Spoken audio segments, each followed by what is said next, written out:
તો ડાંગ જિલ્લામાં પણ ભારે વરસાદથી ઝરણા વહેતા થયા છે.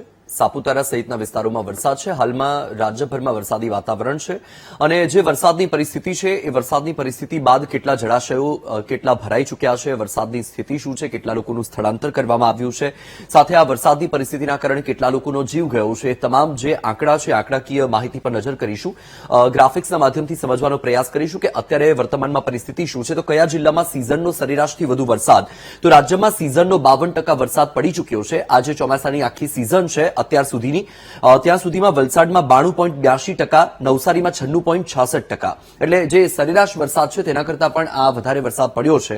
ડાંગમાં 71.35%, સુરતમાં 81.60% વરસાદ, એટલે દર વર્ષે સરેરાશ જે વરસાદ પડે છે એના કરતી વધારે આ જિલ્લામાં વરસાદ પડી ગયો છે. તાપીમાં 62.55%, ખેડામાં 57.71% વરસાદ અત્યાર સુધીમાં પડ્યો છે અને આ સાથે અમદાવાદમાં 67.82% પડી ચૂક્યો છે અને ભરૂચમાં પણ 57.57% વરસાદ થઈ ચૂક્યો છે. અમરેલીમાં 62.29%, આણંદમાં 53.1% વરસાદ નોંધાઈ ચૂક્યો છે. આ જિલ્લા એવા છે કે આ સિઝનમાં સરેરાશથી વધુ વરસાદ પડી ગયો છે. વાવ થરાદમાં 53.58% વરસાદ વરસી ચૂક્યો છે. તો આ કયા જિલ્લામાં કેટલો વરસાદ પડ્યો તેની વાત હતી. હવે વરસાદ કેટલા લોકોને ભરખી ગયો? તો રાજ્યમાં છેલ્લા 3 દિવસની વાત કરીએ તો 3 દિવસમાં 31 લોકોએ જીવ ગુમાવ્યો છે. ક્યાંક કરંટ લાગવાથી, ક્યાંક વૃક્ષ પડવાથી, તો ક્યાંક પૂરના કારણે લોકોના મોત થયા છે. આખી સિઝનમાં કુલ 56 લોકોનો જીવ ગયો છે. જ્યારથી ચોમાસાની શરૂઆત થઈ ત્યારથી લઈને આજની તારીખ સુધીમાં 56 લોકોનો જીવ ગયો છે. સુરતમાં વિનાશક પૂરના કારણે 25 લોકોનો જીવ ગયો. સુરત જિલ્લાની વાત કરીએ છીએ જેમાં 25 લોકોનો જીવ ગયો છે. નવસારીના ગણદેવી તાલુકામાં જ 17 પર મૃત્યુઆંક પહોંચ્યો છે. એમાંથી ગણદેવી પોલીસ મથક વિસ્તારમાંથી 8 જેટલા મૃતદેહ મળી આવ્યા છે અને તેની સાથે બાકીના જે 9 મૃતદેહ છે એ બિલીમોરા પોલીસ મથક વિસ્તારમાંથી મળી આવ્યા છે. એટલે અત્યાર સુધીમાં આ સિઝનમાં 56 લોકોનો જીવ ગયો છે, જેની સાથે મહેસાણા જિલ્લામાં પણ 2 દિવસમાં 3 લોકોનો જીવ ગયો છે. એટલે વરસાદ પડતાની સાથે જ કરંટ લાગવાથી, વૃક્ષ પડવાથી અને પૂરના કારણે 56 લોકોએ જીવ ગુમાવ્યો. હવે કેટલા વિસ્તારમાં વીજળી ગુલ થઈ તેની વાત પણ કરી લઈએ તો 4525 ગામડામાં વીજળી ગુલ થઈ છે, જેમાંથી હવે ફરીથી પૂર્વવત કરી દેવામાં આવી છે. 4348 ગામમાં વીજ પુરવઠો પૂર્વવત કરાયો છે. હજુ પણ કેટલાક એવા ગામ છે કે જ્યાં હજુ પણ અંધારપટ છવાયેલો છે અને એ છે 177 ગામ કે જ્યાં હજુ પણ વીજળી પૂર્વવત થઈ નથી. એટલે આ જે વિસ્તાર એવા છે કે જ્યાં વરસાદના કારણે અંધારપટ છવાયો. હવે રાજ્યના જળાશયોની સ્થિતિ જોઈ લઈએ. રાજ્યના 14 ડેમ એવા છે કે જે 100% ભરાઈ ચૂક્યા છે. અત્યાર સુધી જે વરસાદના 2 રાઉન્ડ થયા તેમાં 100% ડેમ ભરાયા છે. 14 જેમાં 21 ડેમ અત્યારે હાઈ એલર્ટ પર પણ રાખવામાં આવ્યા છે કારણ કે નવા નીરની આવક સતત ચાલુ છે. રાજ્યમાં 4 ડેમ એવા છે જે એલર્ટ પર છે અને 14 ડેમ એવા છે કે જે અત્યારે વર્તમાનમાં પણ વોર્નિંગ પર રાખવામાં આવ્યા છે. સાવચેતીની અપીલ કરવામાં આવી છે. સરદાર સરોવર નર્મદા ડેમ કે જે અત્યાર સુધીમાં 68.93% ભરાઈ ચૂક્યો છે. સતત વરસાદના પગલે નવા નીરની આવક ચાલુ છે અને હજુ પણ ડેમમાં આવક યથાવત છે. 25 ડેમ એવા છે કે જેમાં 70 થી 100% જેટલો પાણીનો જથ્થો ભરાઈ ચૂક્યો છે. એવા 25 ડેમ છે. 27 ડેમ એવા છે કે જેમાં 50% થી 70%ની વચ્ચે પાણીનો જથ્થો ભરાયેલો છે. 14 ડેમ એવા છે કે જે 100% ભરાઈ ચૂક્યા છે. 53 ડેમમાંથી 25 થી 50% પાણીનો જથ્થો છે. એટલે 53 ડેમ એવા છે કે જેમાં 25 થી 50% પાણી ભરાયેલું છે.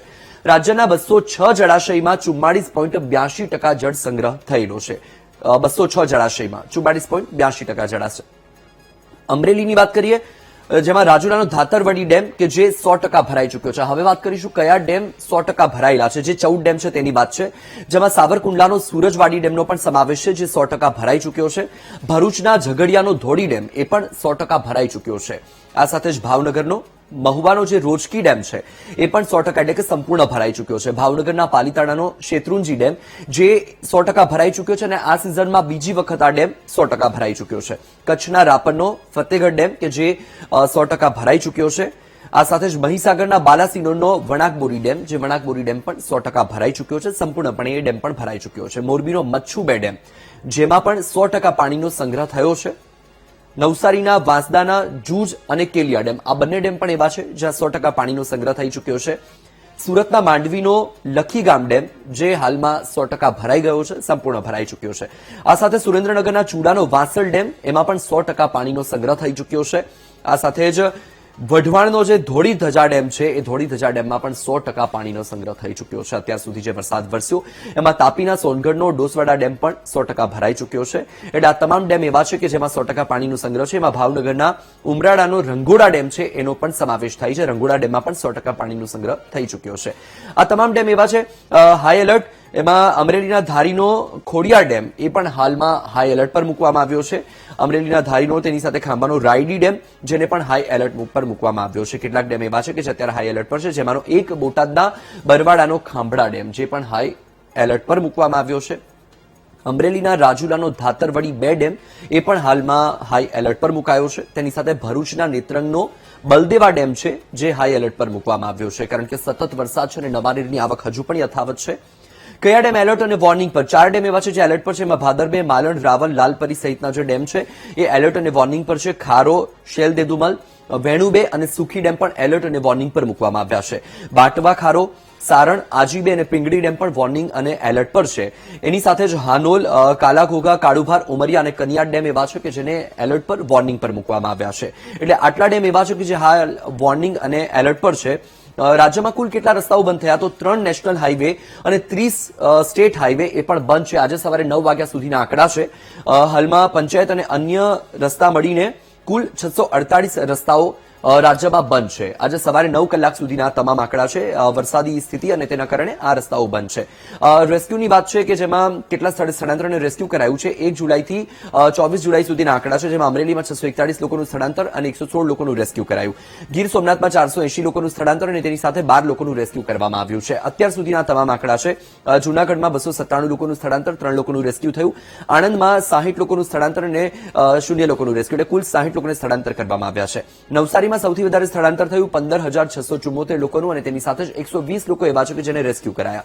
ડાંગમાંથી 41 લોકોનું રેસ્ક્યુ કરવામાં આવ્યું. નવસારીમાંથી હેલિકોપ્ટરથી પણ રેસ્ક્યુ કરવામાં આવ્યું હતું, જે તમામ દ્રશ્યો કાલે સામે આવ્યા હતા.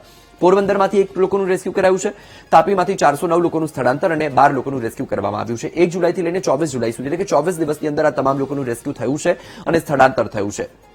ભાવનગરમાંથી 50 લોકોને સ્થળાંતર કરવામાં આવ્યા.